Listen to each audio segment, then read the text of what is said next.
Well, maybe I'll just, Rebecca, yeah, what's in store for 2023 NEC 2026 CEC?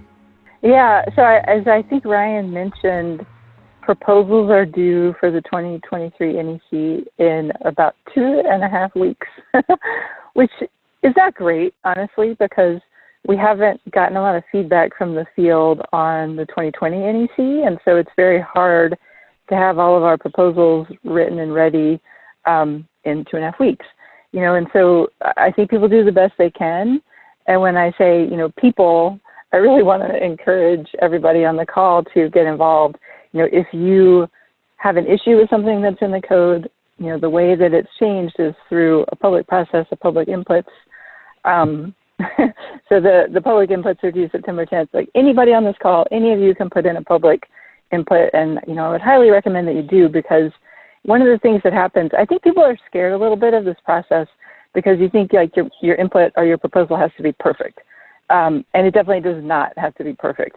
What happens is when you put in a public input, it really opens up the topic or the section so that the code making panel can discuss it, and the stronger a substantiation you have for making a change, the more likely that the code making panel is going to put some effort into working on that language, even if your proposal isn't perfect, which of course none of them are, when they're initially made. And so if you've got a problem that you're always running into in the field, or something that just hangs you up every time, please think about putting in a public input or send it to me. I can help you out with the process. But it's a very public process.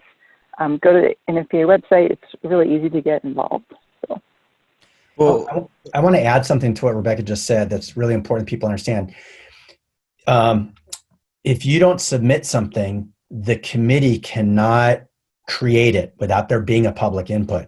And even if it's not perfect for the first draft, it could be adjusted. But if it's not in there, then you can't introduce new language at the second draft. So it's way better to get something that's written poorly in at the first draft. So don't worry about how it looks, just submit something and the committee will be able to work with it. And again, if you can get somebody to they reach out to like Rebecca that understands what you're trying to do, then they can help guide you through the rest of the process. But that's a really important part.